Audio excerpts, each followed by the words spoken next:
Well, hello there. My name is Marley Bird, and in this video, I will teach you how to crochet a pair of crochet socks from the cuff down. In this video, I will be using the instructions from yarnspirations.com for the family crochet socks. This is a free pattern available at yarnspirations.com. I've put a link in the video description box right down there below. All you need to do is click on that link, grab your free pattern, and join me back here so we can get started on this really great pair of socks. This sock pattern uses Peyton's Crochet sock, and the Peyton's Crochet sock yarn comes in a 50-gram put-up, and it has a variety of different colors. Depending on the size you are making, you will need either 2, 3, or 4 balls of yarn. This pattern is written from a size 2 to 4-year-old size all the way up to a men's shoe size 10 to 11. Along with the yarn, you need a size D or 3.25 millimeter crochet hook, several stitch markers, a tape measure, good pair of scissors, and last but not least, a tapestry needle to weave in those ends and seam up the toe of the sock. Now that we know the materials and we have that free pattern, we can get started on this project.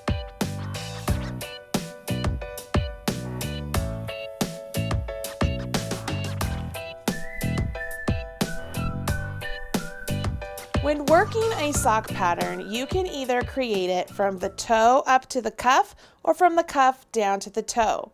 This pattern starts right up here at the cuff, and once you've completed the cuff, you transition to the leg of the sock, then you work this heel flap, then you have this little small heel turn, the instep, which is all the way around this section, the foot, and the toe. Understanding the anatomy of the sock will help you as you work along with the pattern. So let's go ahead and get started with the cuff. For demonstration purposes, I will be using a worsted weight yarn and a larger hook size to show you all of these stitches and techniques.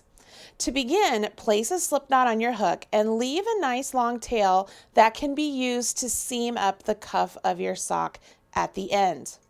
You now will follow along with the pattern for the size you are making and chain a total of 11 or 16 chains depending on the size you're making. Once you get all of your chains, you will then single crochet in the second chain from hook and in each chain all the way to the end.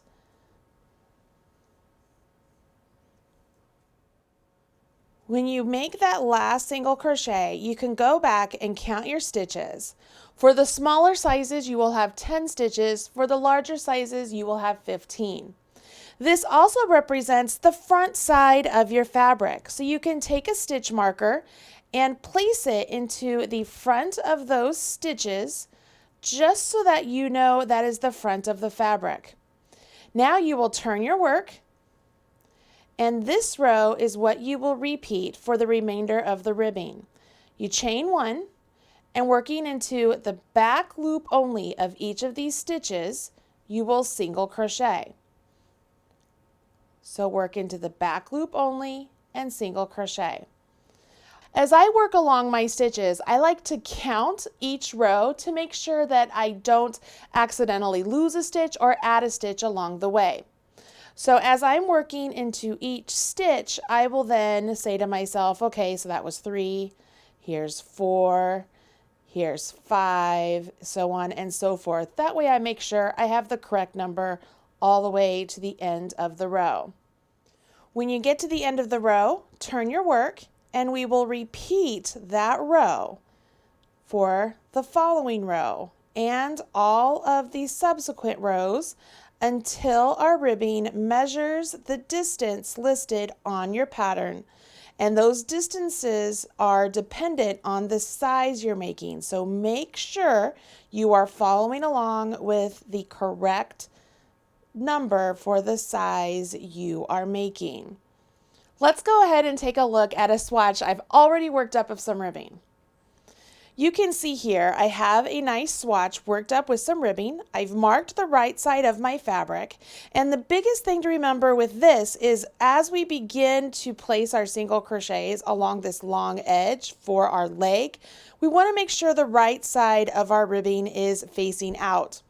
So the pattern does indicate that we are supposed to complete a wrong side row. So let's go across this ribbing pattern here and complete our wrong side row.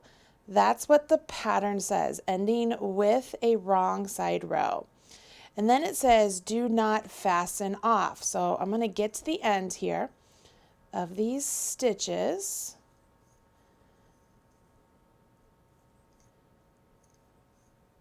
Oh, keep wanting to split my yarn.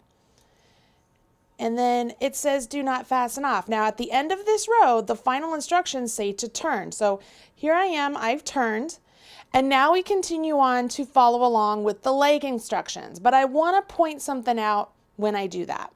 With the instructions the way they're written, this is where we finish off. And then it says to work along the side of the fabric and evenly single crochet the number of single crochets as indicated. Well, the problem is if I turn my work and work along the side of the fabric, I'm now looking at the wrong side of my fabric. So when I join to my first single crochet, I'll have the wrong side facing out.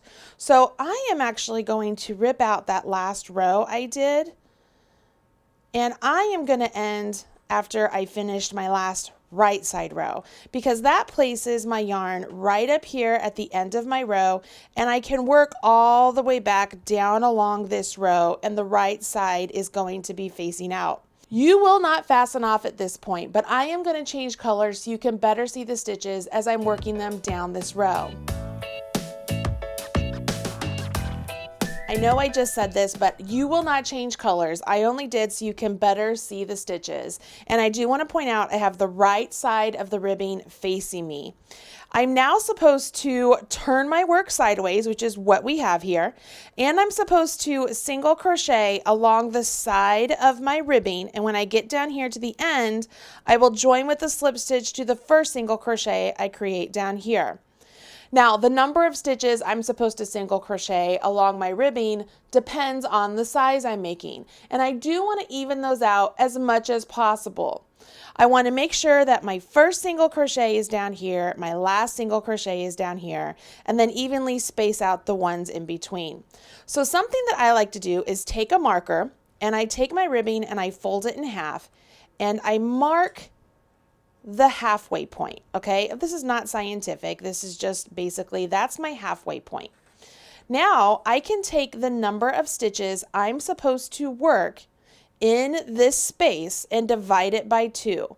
And now I can make sure that I get half that number over here before that halfway point and the other half over here. It's just an easier way to make sure that I get those stitches as evenly spaced out as possible, okay? As far as where you're going to place those stitches, that totally depends on you. First, you want to begin with your chain 1. And then working along your ribbing here, you can decide whether you want to go into the stitch like right below where that ridge is. Or see how I have that loop right there? That was the back loop that was worked into when it was time to work into it. So I have 2 stitches now worked into this whole kind of rib section. So maybe I put 2 there, and maybe I do only 1 in the next one. And then maybe I do 2 in the following. And as long as I can space these out as even as possible and get the correct stitch count, that's what matters, okay? It's okay if maybe I have to do 2 sets of 2 side by side. Do you see what I mean here? Or if I have to do 2 sets of 1 side by side. It will look like it's as evenly spaced out as possible, okay? So go ahead and do your single crochets all the way across your ribbing and make sure that your final stitch count equals what is listed in the pattern. It's very important when you're done with your single crochets that you double count them to make sure you have the correct stitch count. If you have the correct number of stitches on your ribbing, go ahead and take that first single crochet and bring it around, making sure that your marker for the right side of the work is facing outside. And then you will join through both legs of that first stitch with a slip stitch. Okay?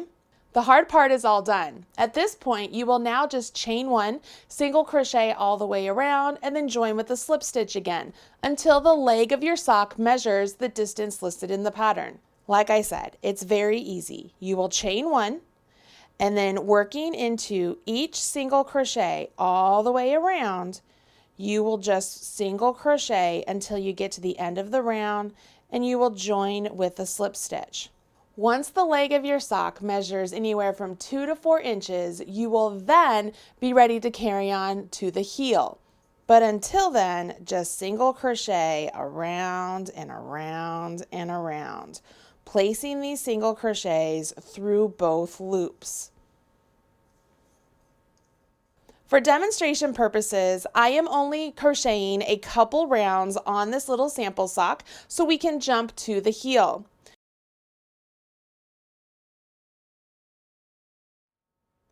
When working the heel of a sock, there are a lot of different options for you. This particular pattern uses a heel flap and a heel turn, which just so happens to be one of my favorite ways to construct a top-down sock when I'm knitting.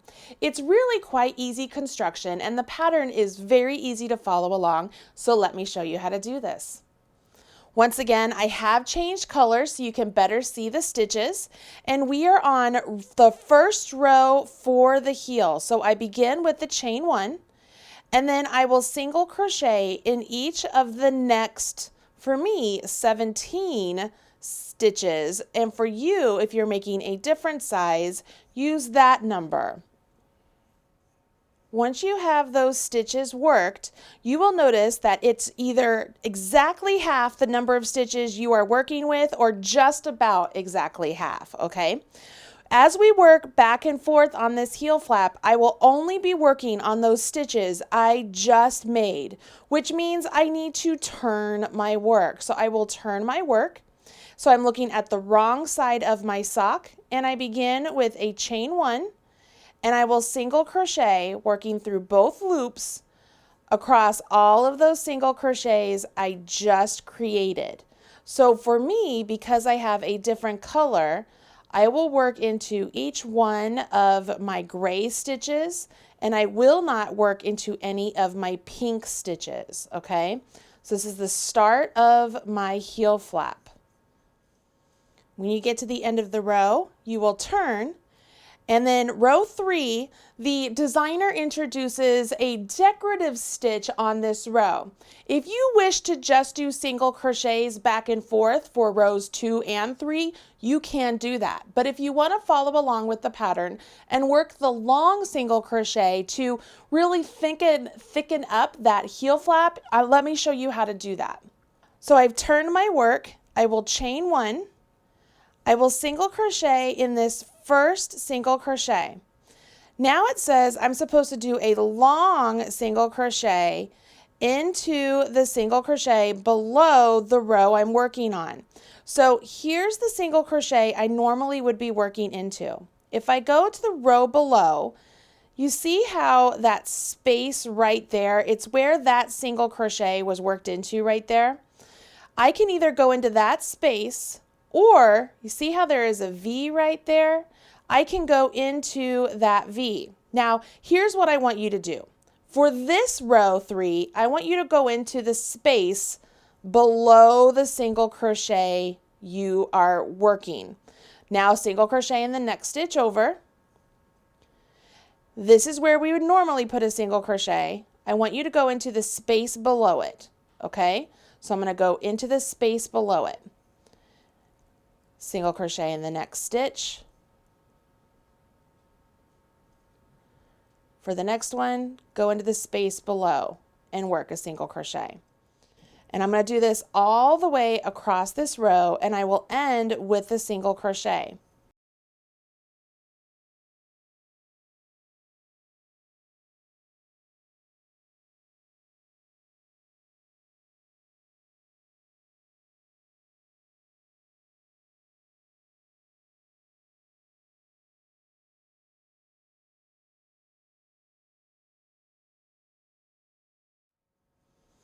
At the end of the row, I will turn my work, chain 1, and do just regular single crochets all the way back, because this is my repeat. It's a repeat of rows 2 and 3 until my heel flap measures the distance listed in the pattern. But I've got a little something I want to show you here when we repeat row 3, because I will have you place those long single crochets in a slightly different place than we did the first time we did row 3. And so if you did those long single crochets, stick with me here. I want to show you how you should work those long single crochets from here on out for the rest of the heel flap, okay? This is how I found the stitches to look better. All right, so I'm at the end of the row. This would be my first repeat of row 3. So I chain 1, single crochet in the first single crochet. Now, if I do what I did last time, this would be my next single crochet, but I do it into that space below. Can you see that? All right. If I do that, I want you to see something. Can you see how that slightly offsets my V here? Because it's not really into this V, it's into that space, okay? And it just has an ever so slight hole there. Can you see that hole? All right. What I want you to do is, I'm going to take that one out, is instead of going into that space like we did the first time, I want you to find the long single crochet you did last time. You see it right there. You see that V. I want you to take your hook and I want you to put it in the center of that V, and I want you to pierce it. I want you to go right through it. Yarn over, pull up a loop. Make sure you're not splitting your yarn. Yarn over and then draw 2. Now I want you to see what happens. See how this new long single crochet is right through the center of the previous long single crochet, and it gives a really nice line. It's a very subtle difference, but I think it looks really good. Single crochet in the next stitch, and then we're going to repeat, okay? Here's the next stitch. This is where I would be putting my hook if it were going into the stitch below. But I'm going to find the long V. You see that long V right there from the last time I did the long single crochet. And I'm just taking my hook, I'm putting it right in the center of that V, and I'm pushing it through. Yarn over, pull up a loop. See how that loop comes right through the center of that V? And then I complete my single crochet. Single crochet in the next one. Let me show you again. This is where I would put my hook if I were just going into the space. Here is the V from that long single crochet. Those are the nice legs. I'm going to take my hook and I'm essentially going in the center of that V, and I'm pushing my hook through, yarn over, pull up a loop. Yarn over, draw through 2. See how it gives that really beautiful line of V's together? Let me show you on the little swatch I did here. I did the exact same thing here, but you can see all of those V's are so beautifully placed right through each other, and I worked those just like I showed you.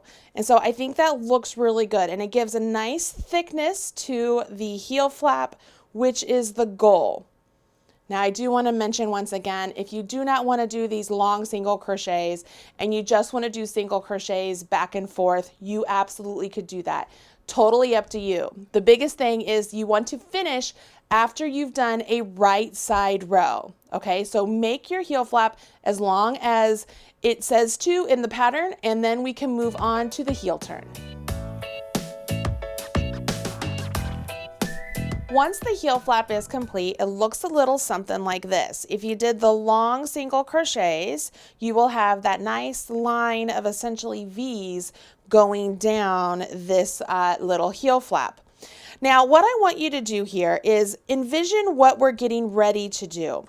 I'm folding my sock in half. So I'm making it so the heel flap is in half. And you can see here we have our cuff, we have our leg, and then we have our heel flap. We've worked essentially in this direction. And now we want to shift our work from this direction so we can start going this way to create a foot, right? We want to start having some stitches coming this way so we can get a foot. In order to do that, we need to create what is called a heel turn right here. And it's done by working short rows. It's essentially like a little triangle. Looking on the sample right here, see those green stitches right there?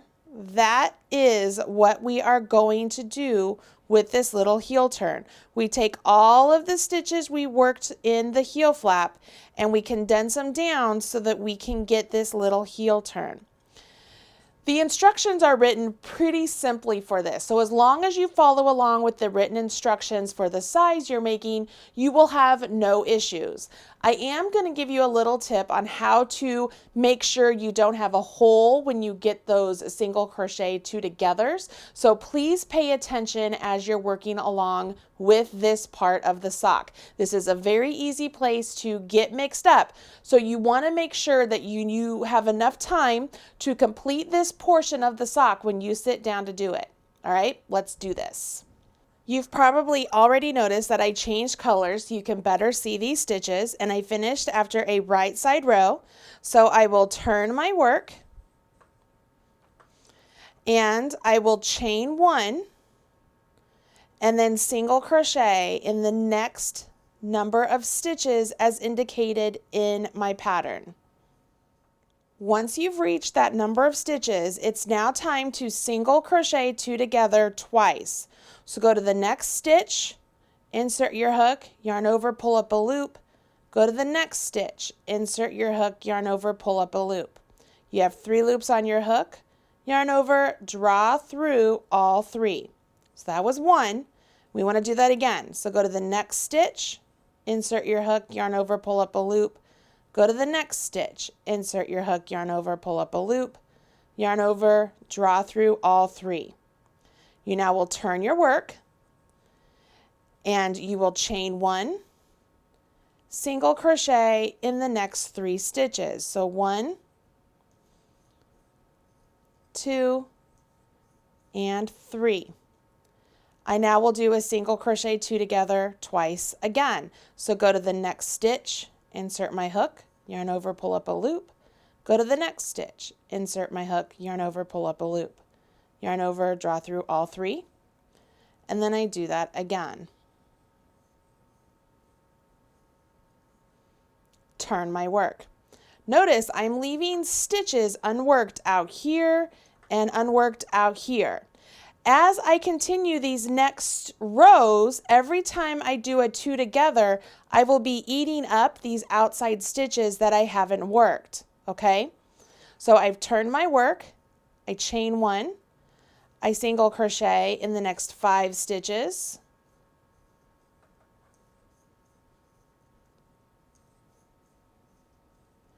By doing this, I want you to notice something. I've created a nice, essentially like a lip right here so far, right? So if I'm supposed to do a single crochet 2 together over the next 2 stitches all the way over here, look what happens. So remember, it's not this one, it's this one over here. It's one we haven't worked into. So I will yarn over, pull up a loop, go to the next, yarn over, pull up a loop, then yarn over and draw through all 3. See how I get a hole right there? And that hole is created because we have this essentially like a stair step from where our stitch is that we're currently on to the stitch that we're creating. So here is my tip. When I'm doing short rows like this, I like to make sure that I fill in this space here that I'm trying to step down to get to these stitches. So what I like to do is I will go in to the edge of this section here, whether it's in a row or it's in a stitch or whatever it is, I will insert my hook, yarn over and pull up a loop. Now that one, I kind of get a hole there, so I don't like it. So I'm going to try right here, yarn over, pull up a loop. Yep. Do I like that? See, I play around. I try and find what I like. If I go here, I get a bigger hole. If I pierce that one, what do I get? Ooh, I like that. Okay, so I've pierced the stitch, I've yarned over, I pulled up a loop. I've essentially pulled up a loop along the edge of this, this stair step that I've created. Now I will continue on to the stitch I'm supposed to do a single crochet 2 together in, and the one following it, just like it was a normal single crochet 2 together, but I have an extra stitch here. You could call this a single crochet 3 together, but we're not really supposed to be counting that, okay? I am just pulling up a loop there so I can fill in that gap. And once I have all those loops on my hook, I can yarn over and pull through all of them. And look how much cleaner that is. Can you see that? So I only have to do that on the first one. On the next one, I can go in as normal and just do my 2 togethers and finish that up. Okay? It's just on that first one. I will turn my work, chain 1. Now I have to do 7. So I will single crochet across 7.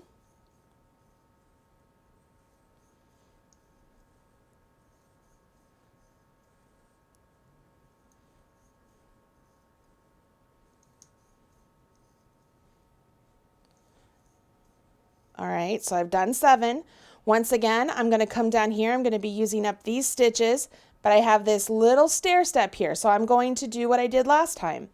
I'm going to go into a space over here on the stair step. I'm going to pierce through. Let's see here. I don't like it when I just get one little leg. All right, so let's do that. Ooh, that's a good one, right? So now I've pierced through, I've pulled up a loop, and now I continue on just as if I was doing my 2 together. So I go to the stitch for my 2 together, go to the next one for my 2 together. I have 4 loops on my hook because I picked up that extra one. I yarn over and I draw through all 4 of those loops. See how close that is now? I don't have a hole there. For the next one, because remember we have to do 2 of them, I just continue on as normal. There's nothing extra to pick up. It's at this point that I will turn my work and continue on to the shaping the instep because I'm making the smallest size. If you're making one of the larger sizes, look in the pattern and go to where the size you're making is listed and continue on repeating these steps. You'll single crochet across and then you'll do 2 together and 2 together, or you'll just do 1 stitch. But if you want to continue on picking up that extra loop along the side of essentially that stair step we've created, continue on doing that, because then you don't get a hole in your sock at the bottom of the sock, because nobody wants that. We don't want that. Once you have all of the heel turn stitches complete, you will see that there are no more stitches to work on the heel flap. You will have a little section of fabric just like this, and you will have the number of stitches that's listed for the size you're making, okay? It's at this point you finished on the right side, which is great, because the next portion that we are going to do is, now that we've changed the direction, essentially we've pulled all these in, we now are going to single crochet along the edge of the heel flap. We'll single crochet across these stitches we had hanging out, and we'll go along the other edge of the heel flap and then across these stitches right down here at the bottom. So we'll have a lot more stitches in play for us to work in the round. And the number of stitches we have in play after we work all those, that kind of gives us the size of our sock around the instep portion of our foot. So from the heel to the top of your foot, that large area there. So the more stitches you have, the bigger that section's going to be. Our ultimate goal then is to decrease down that number of stitches back to the number of stitches we need for the foot. Taking a look at the sample swatch, let's see what I'm talking about here. You can see that as I picked up all the stitches around so I could start working around, I have a line of decreases right here that goes from the top corner of my heel flap down, and I have the same thing on the opposite side. Here's my line of decreases from the top of the heel flap down, and those decreases are worked, and so that way I can get back down to the correct number of stitches that I need down here to work the foot. Okay, so these decreases they are worked to decrease down these stitches here that we pick up along the heel flap, okay? It will make more sense as we start doing it, but I want you to understand exactly what you're doing before we jump in with the instructions. And this is where your stitch markers are really going to become very helpful at this point, okay? Here we go. This is the all sizes shape the instep instructions. Once again, I have changed colors so you can see the stitches I'm creating. If you are using the sock yarn, you do not need to change colors for this. We start off, we want to make sure the right side of our fabric is facing us, which it is, and we have a chain 1. Now we are supposed to single crochet along the edge of our heel flap the number of stitches for the size we are creating. Make sure the first stitch is right down here and the last stitch is right up here at the top of your heel flap, and space them out as evenly as possible. Again, you want to make sure that you are happy with the placement of the stitches. They don't create like a huge hole or anything in your work. Just be happy. And these are really easy to pull out if you're not happy with them. So just play around and get the correct number of stitches that you need. I do want to make sure that you get all of those stitches, like I said, from down there to up here. Once you get that last stitch completed, take a marker and place it in that last stitch you created, okay? So it's the V that's behind the loop on your hook. Place a marker in there. Now you will work across all of these stitches on the leg that you just had hanging out there, okay? So you should have the exact number of stitches on the leg here that's written in the pattern, and that should take you all the way across until you get to the other side of this heel flap, okay?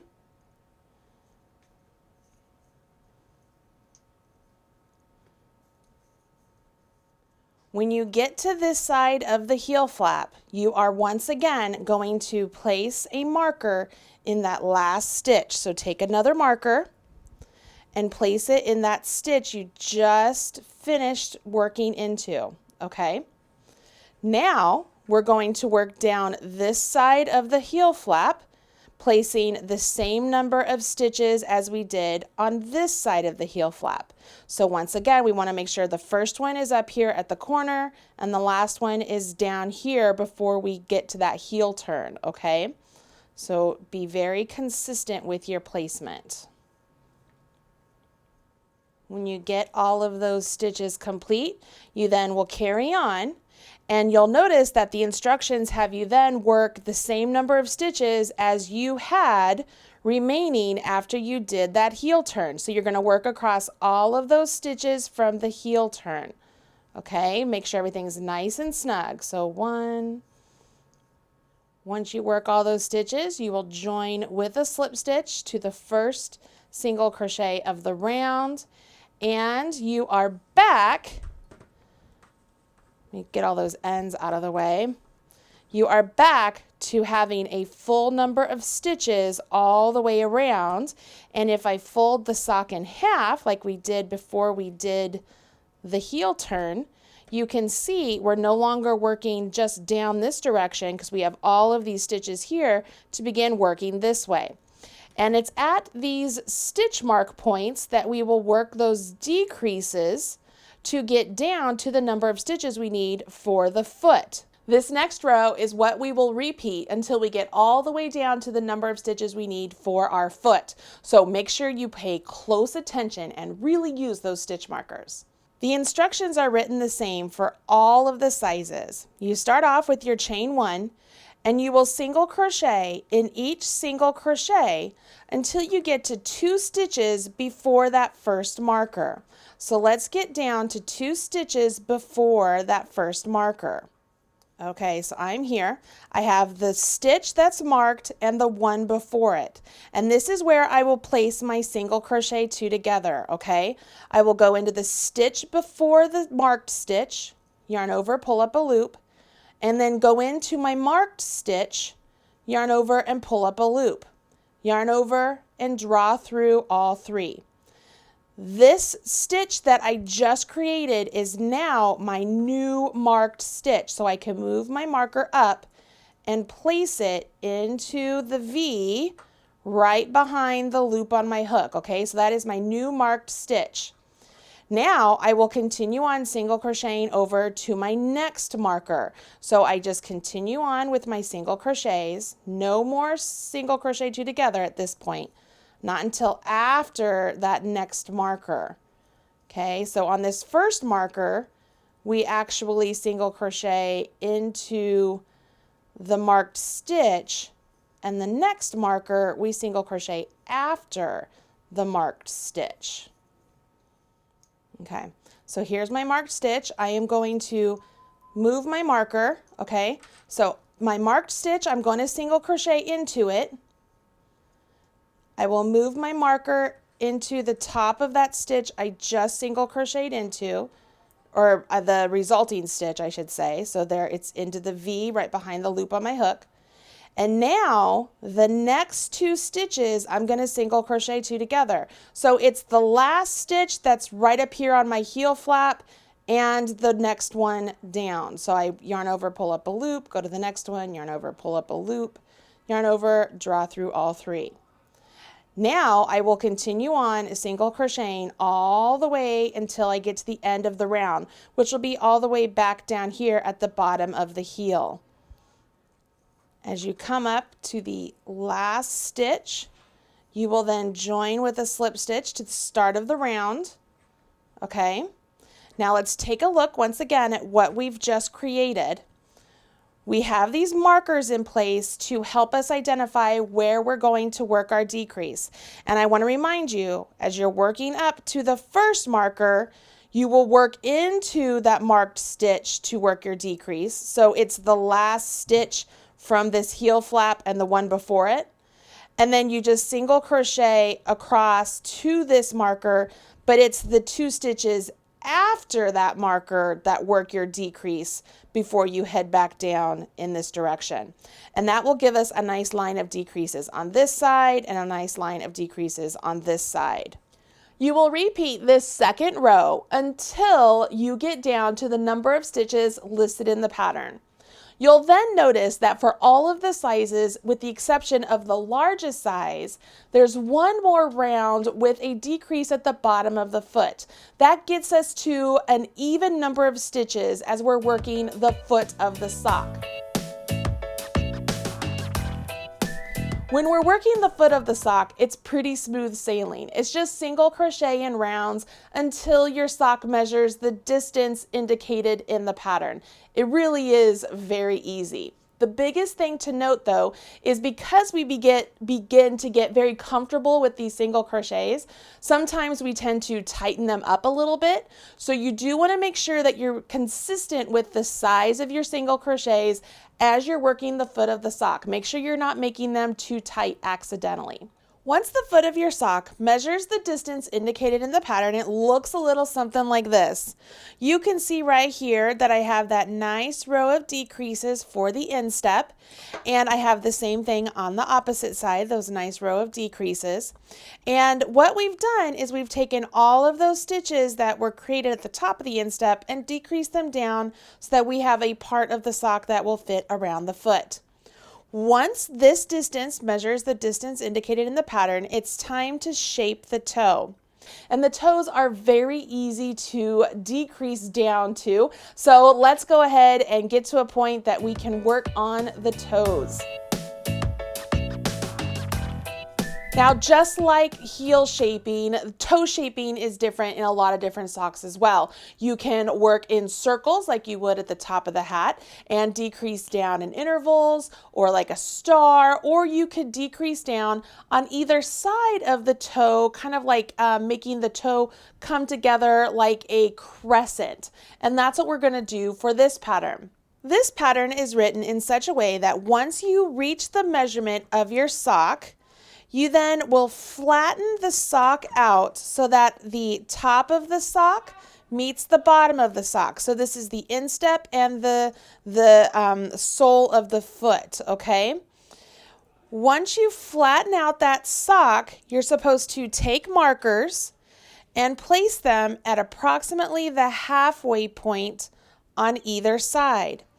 And what this is going to do is very similar to how we decreased up here with the instep.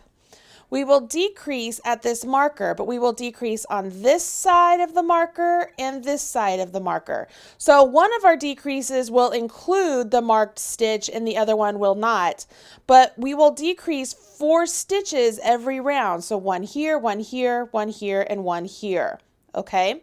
Once you get going, just like on the instep portion, you'll probably be able to tell where those decrease stitches are without the marker, but let's get started here. So I am at the first round of the toe shaping. So I have chained 1 and I will single crochet over to 2 stitches before that marker.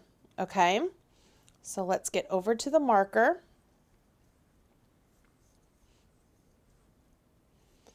And I am going to treat this first one where I use the marked stitch. So here we are. I'm there's my marked stitch and there's the stitch before it. So I'm going to work a single crochet 2 together. So there's the first pull up. Here's the second pull up, yarn over, draw through all 3. I'm now going to remove this marker and place it into the top of that stitch that I just created, just so I know where it is. Okay. And then I'm also going to do a single crochet 2 together in the next 2 stitches. So there's pull up 1, pull up the second, and there's my second decrease. Now I will work over to the next marker. If you want to sit down and do the math to calculate exactly how many stitches you should have between the markers and the decreases, you can do that. It's just not written in the pattern that way. They wrote it in just like this with the marked stitches at the pretty much halfway point. So that's why I am showing it to you in this manner. Okay, so I'm coming up to where this would be my marked stitch. So I would pull, let's see, it's not that one, it's the next one.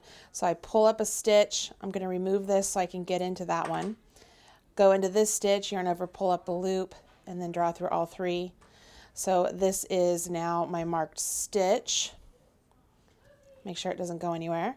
And then remember to do the one after it as well with the single crochet 2 together. And then you will single crochet all the way to the start of the round. And it's after this point that I set my work down and just took a look real quick to see if my decrease points are in fact on the side of the foot, because you don't want them in a wrong place, right? So yeah, they are. I have decreases starting here and decreases here. So they're going to keep coming down.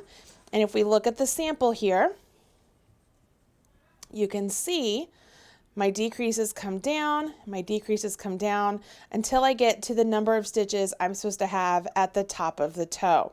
So we just repeat this round until we get down to the number of stitches listed at the end of this row. So I will go ahead and work another round of decreases. Let's do this together. So I will work over to 2 stitches with my marker, and remember I am including my marked stitch as my decrease. So here's the first one, and then it's the next one. This is where I would move my marker.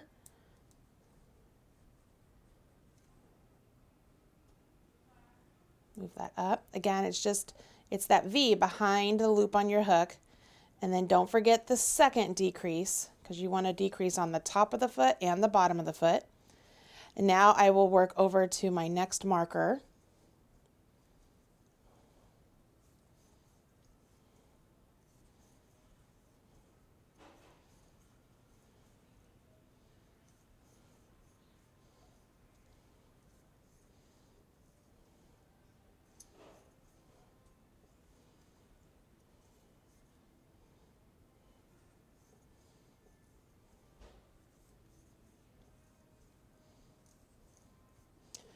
And this is where my stitch before the marker. Here's my stitch at the marker.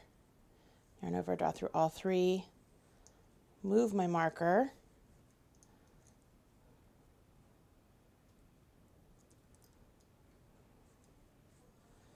and then don't forget to do the decrease after the marker.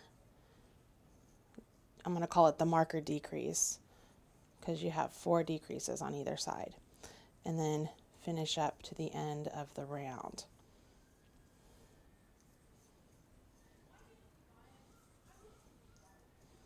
Here you go. And you finish. So let's take a look again just real quick while I have it here. You can see that my work is starting to come in this manner. Let me continue to decrease down to the number of stitches I need for the size I'm making, and then I will show you how to seam the toe of the sock.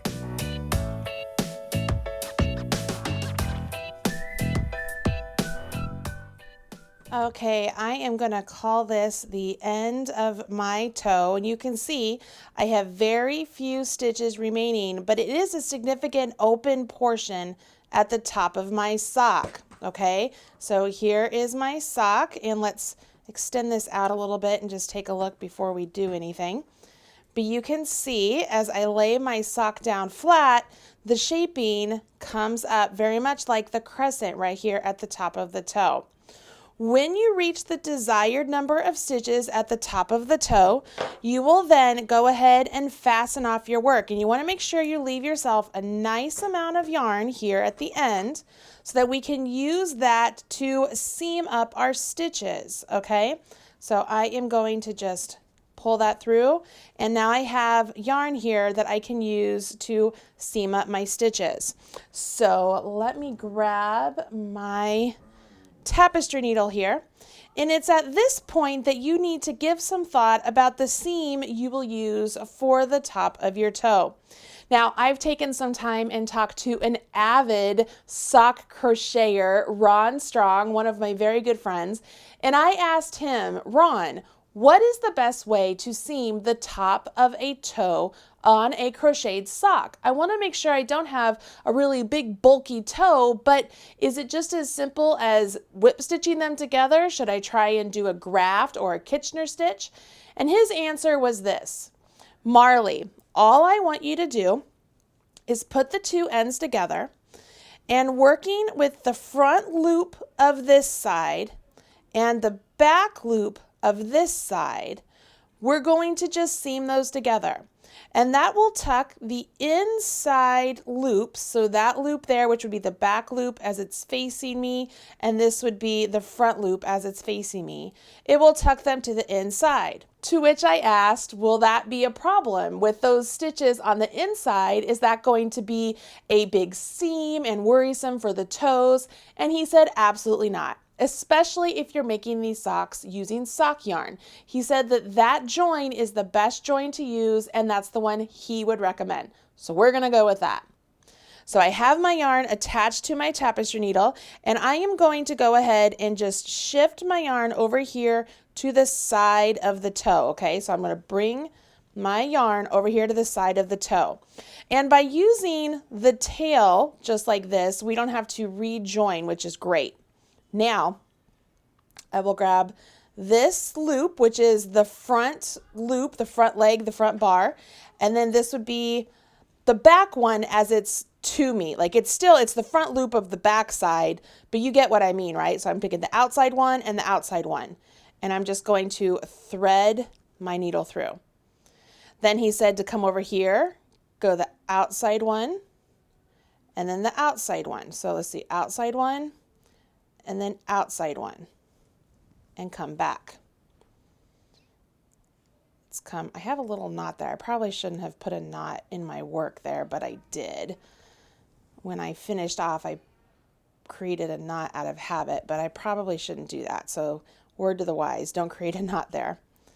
And then we're gonna just keep coming up this way. I'm gonna pause here, and we're gonna take a look at what we have. So you can see here as I pull that snug, this is what it looks like on the right side. It's nice and even, and I can tell you, putting my fingers on the inside here, I can't hardly feel anything as far as a bump or a lip there, so that does work very well. And so that's what happens if you go back and forth like that. But what if, instead of going this way and then this way and then this way and then this way, what if we just always went the same direction? So right here, I finished up down here. What if I come down here and I go to that one, and then I come back over to this side, and then come to this side. Start at this side and go to that side. What is that going to look like? Let's take a look. I mean, this is the best time to be taking a look at something like that, right? So we're going to peek. You can see here, you definitely can see that sort of whip, the whip going around, okay? As far as feeling the seam on the inside, put my fingers in. I'm going to tell you what I feel. It feels the exact same on both sides. We look at the toe itself. Let's take a peek. This side is the side I did the whip stitches. This side is the side I did like the S going back and forth like so. I think I like the S better, just between you and me. I don't know if you can tell closely or not, but I do think the S is better. And then the last thing to do is come all the way up here to the top, where we have the cuff here. We can remove this marker. We no longer need that. And remember when I said you should leave, I tied all of my ends here because remember I changed all those colors, so I had a lot of ends flopping around, so I tied them to keep them out of the way. But if you remember when we did the beginning portion, I said to leave a nice long tail, so that way you can use that tail to seam up this portion of the cuff.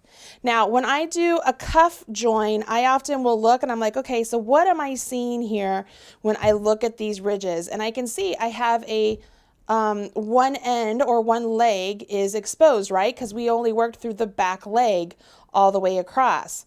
So I can put these together and I can decide, okay, do I want to join this loop here to this? What am I going to get if I do that? Or if I kind of come in here and instead of joining with that loop, if I come in underneath the loop, essentially through the stitch, and then come across and join through that, what would be the back loop to me. Let's take a look at that. If I do that, can you see what I'm doing here? So this is my free loop from my cast on or my chains. I'm going underneath it to those, and I'm coming to the back loop on the opposite side. And if I come through and join it that way, it leaves this loop that was exposed from the chains free, and it makes it look like all of the other rows of the ribbing. Can you see that? I'm going to keep going so you can kind of get an idea of what I'm doing here. I'm just trying to mimic the rib stitch, and I don't think I left my tail long enough. I hate when I do that. So make sure you leave a nice long tail. But again, I'm just leaving that loop there. It's the loop from my foundation chain that I did, my foundation chains. And when I get up here to the top, can you see that? See how that loop now? It gives the illusion that it's just one of the other stitches. And so I've got one more stitch to go here. Make sure you get them all. When you get to the top, you can join up here. Make sure everything's together, nice and neat. Tuck your tail to the inside.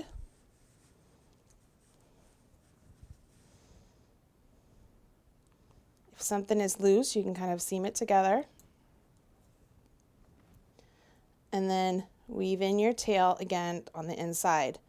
I'm going to do the burying the ends tail because it works really well when you are working with especially a wool type yarn, and the Peyton's Crochet socks definitely has some wool in it.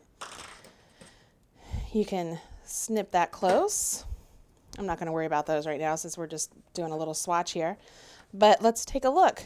That's my seam. You'd be hard pressed to know that that was the seam based on the join I did. Can you see that?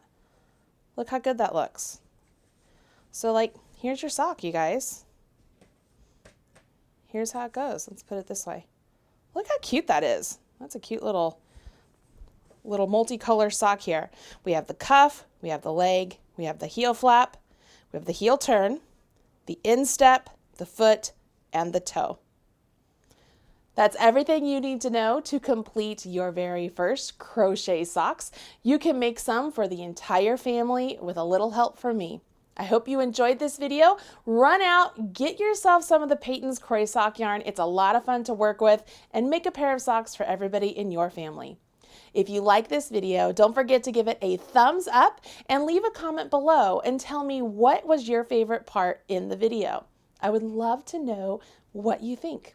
All right, everybody, that's it for me. Good luck.